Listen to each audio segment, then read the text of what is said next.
الرجيم. بسم الله الرحمن الرحيم. الحمد لله الذي هدانا لهذا وما كنا لنهتدي لولا أن هدانا الله. اللهم صل على سيدنا محمد النبي وأزواجه أمهات المؤمنين وذرياته وأهل بيته كما صليت على آل سيدنا إبراهيم إنك حميد مجيد.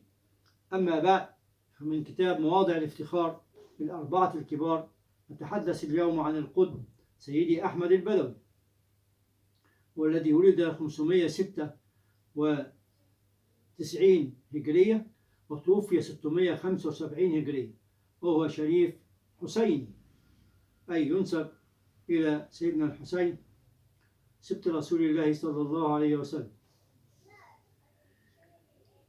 أولا اسمه ونسبه وشرفه ونسبه الشريف كما قلنا هو شريف حسيني، هو سيدي أحمد بن علي البدري ابن إبراهيم ابن محمد ابن أبي بكر ابن إسماعيل ابن عمر ابن عثمان ابن حسين ابن محمد ابن موسى ابن يحيى ابن عيسى ابن علي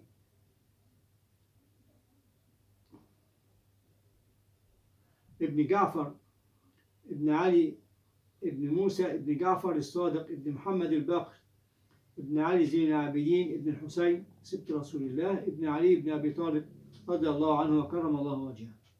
والمعروف بالشيخ أبي الفتيان الشريف العلوي السيد أحمد البدوي الملثم، وله ألقاب كثيرة منها السيد وهو أجل القوم قدرا، وسيد بكراسين وهو السبع، والقطب والنبوي وجياب الأسير والزاهد وبحر العلوم وأبو فراج أي الكاشف الغموم، والصامت ولي الله العطاب بكثرة ما يقع من الضرر لكل من أداه، والعارف بالله أبو العباس الأسد من طهر نفسه وتنزه عن شهوات الدنيا وملاذاتها ووجه همته كلها لله تبارك وتعالى.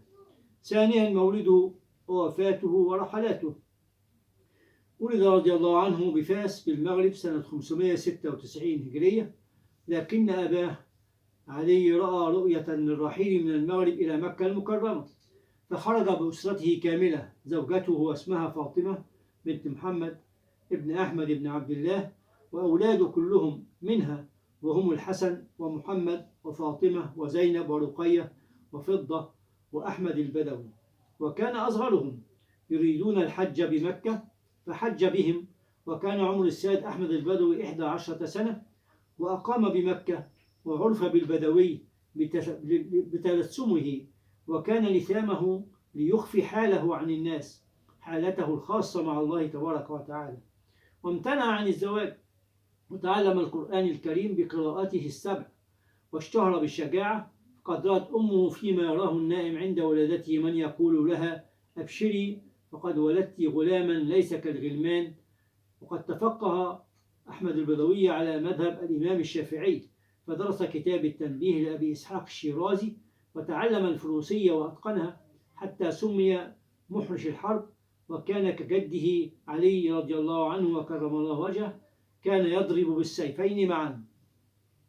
قد توفي والده الشريف علي في عام 627 هجرية، ودفن بالقرب من باب المعلاه بمكة، وكان عمر السيد البدوي وقتها نيفا و30 عاما، وسلك طريق الكمال الإنساني بمعناه الصحيح، وألقى بكيانه كله في معركة الوصول إلى الكمال حبا وقربا من مصدر الكمال وهو الله عز وجل.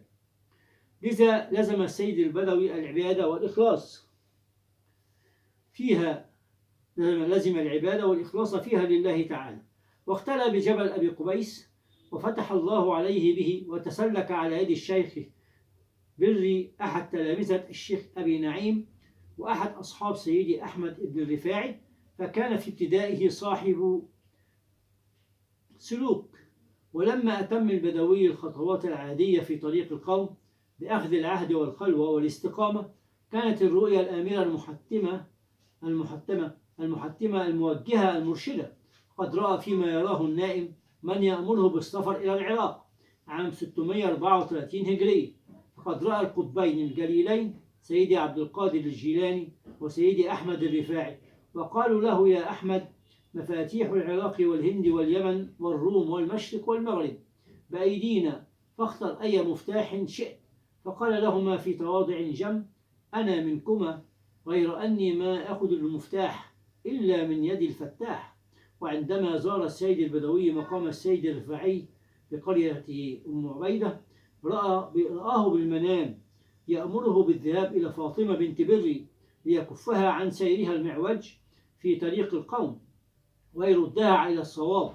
فذهب إليها، وكانت امرأة غنية بالمال رائعة الجمال، لا تقع عليها العين حتى تقع هي في القلب. وكان لها من العمل الصالح ما زادها حالا وأكسبها بعض منازل أهل القرب من أرباب الأحوال، ولقد سلبت كثيرا من أحوال الرجال وضاعت ثمرات أعمالهم من حيث لا يشعرون.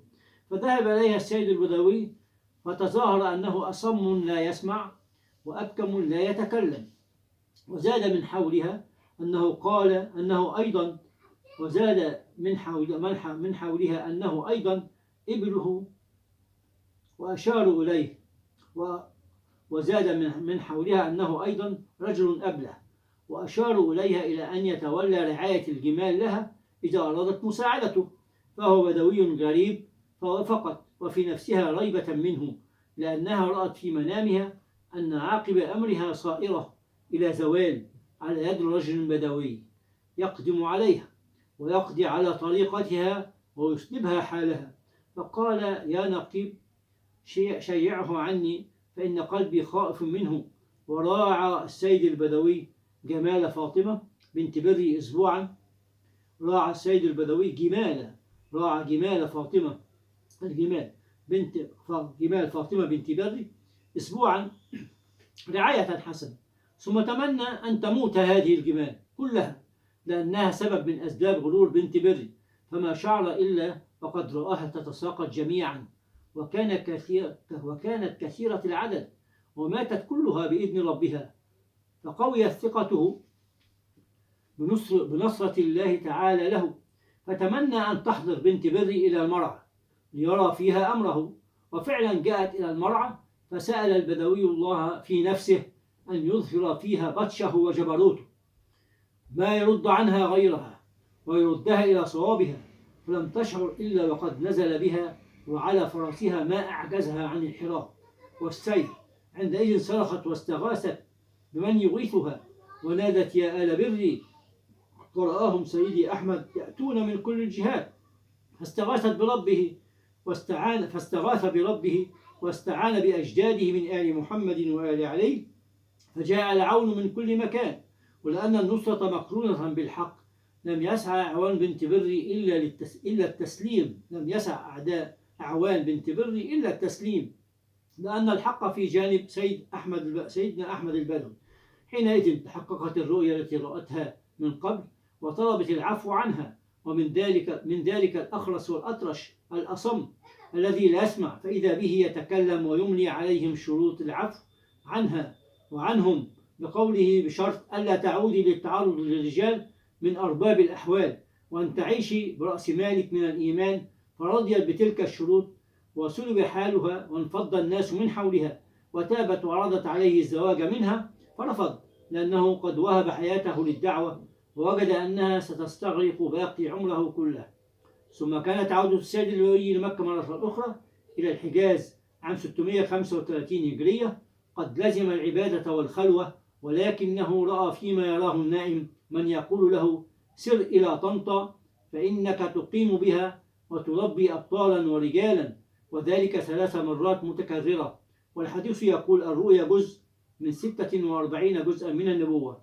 فصار إلى طنطا ودخلها عام 637 هجرية، وقيل 635 هجرية، ومكث فيها ما يقرب من 40 عاما تقريبا.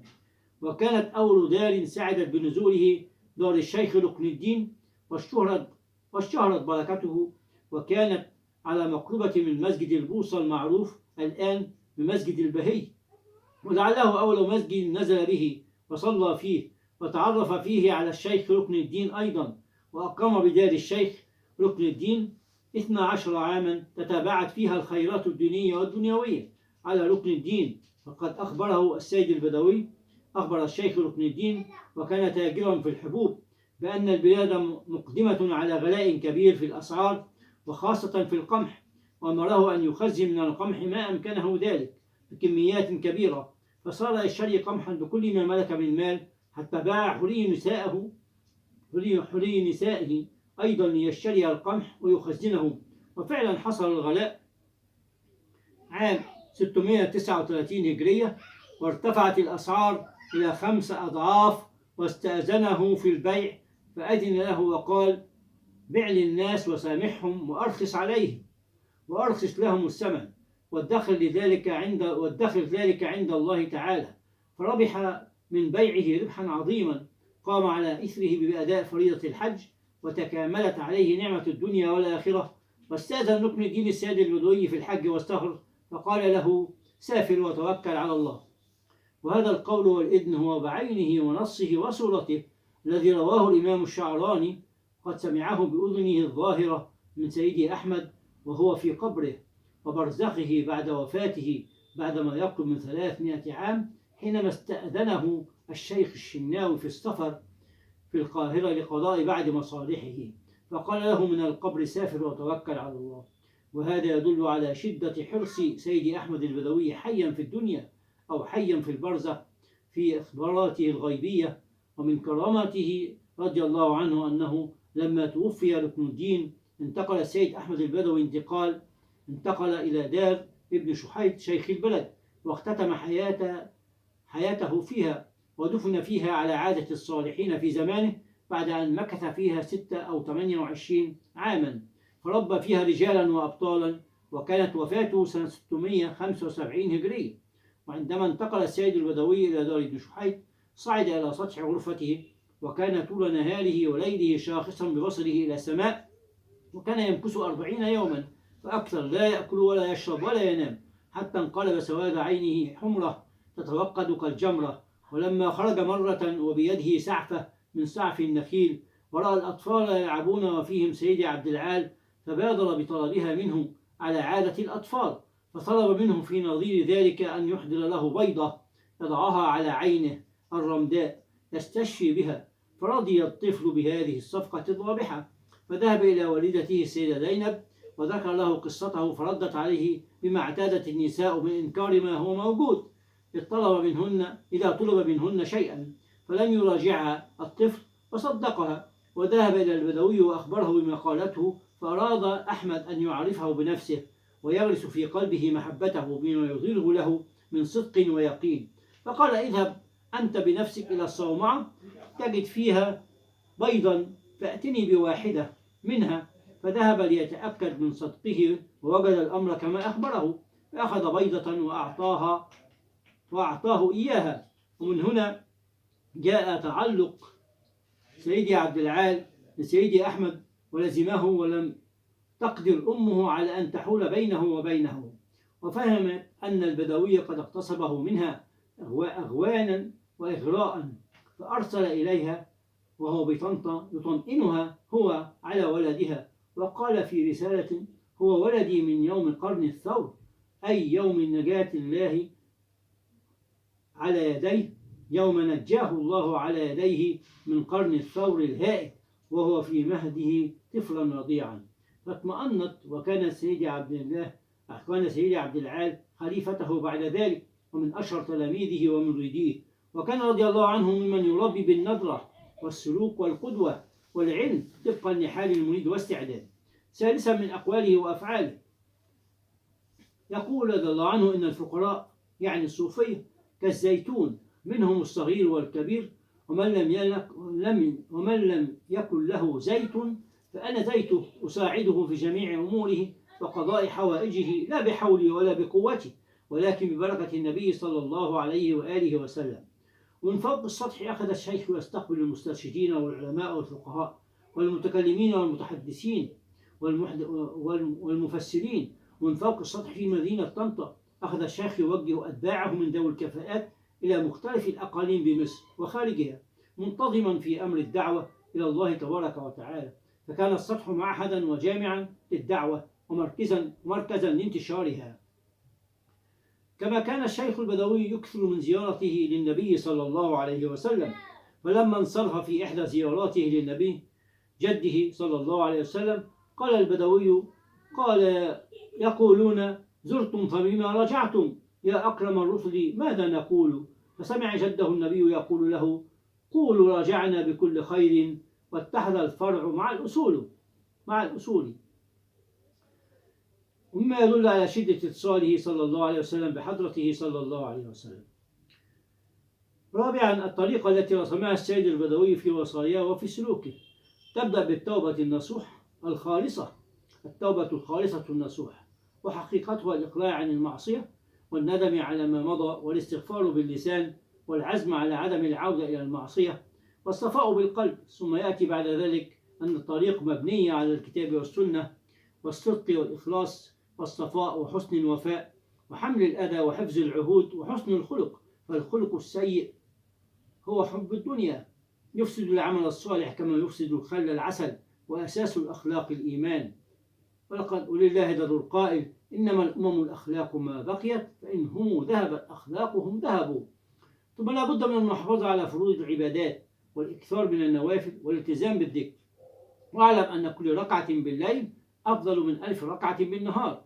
وإياك يا عبد العال وحب الدنيا، وعليك بالزهد فيها ومخالفة النفس بترك الشهوات الدنيوية، وعليك بالإشفاق على اليتيم وكسوة العريان وإطعام الجائع وإكرام الغريب وإكرام الضيف، ولا تشمل بمعصية أحد، ولا تنطق بغيبة ولا نميمة، ولا تؤذي من يؤذيك، واعف عمن ظلمك، وأحسن إلى من أساء إليك، وأعطي من حرمك، ولا ينكر مريد على مريد. ويجب عليه أن يتأدب مع شيخه فهو في قومه كالنبي في أمته. واعلم أن حقيقة الصبر الرضا بحكم الله تبارك وتعالى والتسليم لأمره سبحانه وتعالى، وأن يفرح بالمصيبة كما يفرح بالنعمة. واعلم أن علامة الفقير الصوفي الصادق كما أخبر الإمام علي رضي الله عنه 12 علامة: أن يكون عارفا بالله تعالى مراعيا لأوامره متمسكا بسنة نبيه صلى الله عليه وسلم راضيا عن الله في كل حال موقنا بما عند الله تعالى يائسا فيما أيدي الناس متحمل الأذى مبادر لأمر الله شفوقا على الناس متواضعا للناس. وأن يعلم أن الشيطان عدو له إن الشيطان لكم عدو فاتخذوه عدوا. خامسا من كرامته رضي الله عنه السيد أحمد البدوي من كرامته كرامة السيد البدوي الكبرى أنه ربى رجالا وكون أبطالا مجاهدين في سبيل الله تعالى بكل صور الجهاد المختلفة. كما أن الشيخ تقي الدين بن دقيق العيد قاضي القضاة بالديار المصرية لما سمع بالشيخ السيد البدوي أرسل سيدي عبد العزيز الدريني رضي الله عنه ليمتحنه في عدة مسائل، فأجاب عنها بأحسن جواب وقال: هي في كتاب الشجرة الذي تخفيه في كمك. وقل يا عبد العزيز لابن دقيق العيد أن مصحفه المعلق في داره به خطأين في سورة ياسين وسورة الرحمن. فلما رجع الشيخ عبد العزيز الدريني لابن دقيق العيد وأخبره بما حدث وتحقق مما قال له، قال عن سيدي أحمد البدوي: هو بحر لا يدرك له كراش. كذلك من كراماته رضي الله عنه أن شخصا أنكر حضور مولده فسلب الإيمان، فاستغاث بسيدي أحمد البدوي فقال بشرط ألا تعود، فقال نعم، فرد عليه ثوب إيمانه ثم قال: ماذا تنكر علينا؟ قال: اختلاط الرجال بالنساء. فقال له سيدي أحمد البدوي: ذلك واقعا في الطواف وفي السعي وفي الحج ولم يمنع أحد منهم. ثم قال: وعزة ربي ما عصى أحد في مولدي إلا وتاب وحسنت توبته، وإذا كنت أرعى الوحوش والسمك في البحار وأحميها من بعضها أفيعجزني الله تبارك وتعالى عن حماية من يحضر مولدي. وعن سيدي المتبول رضي الله عنه في رؤية رآها لرسول الله صلى الله عليه وسلم أنه قال: ما في أولياء مصر بعد محمد بن إدريس الشافعي أكبر فتوة من السيد البدوي، ويعني بالفتوة الصفع عن الإخوان. ثم نفيسة رضي الله تعالى عنها، ثم شرف الدين الكردي قد توفي سنة 775 هجري رحمه الله وطيب ثراه ورضي الله عنه وعنا به. رحمه الله. وقد استخلف السيد البدوي بعده سيدي عبد العال المتوفى سنة 733 هجرية، واشتهر أصحابه بالسطوحية، نفعنا الله ببركاتهم ورضي الله عنهم وعنا بهم. ولله در القائل: مجانين إلا أن سر جنونهم عزيز على أبوابه يسجد العقل. مجانين إلا أن سر جنونهم عزيز على أبوابه يسجد العقل. رحمه الله الإمام السيد أحمد القطب، الإمام السيد أحمد البدوي، ورضي الله عنه وعنا به. أقول قولي هذا وأستغفر الله لي ولكم، وصلى الله وسلم وبارك على سيدنا محمد وعلى آله وصحبه أجمعين، والحمد لله رب العالمين.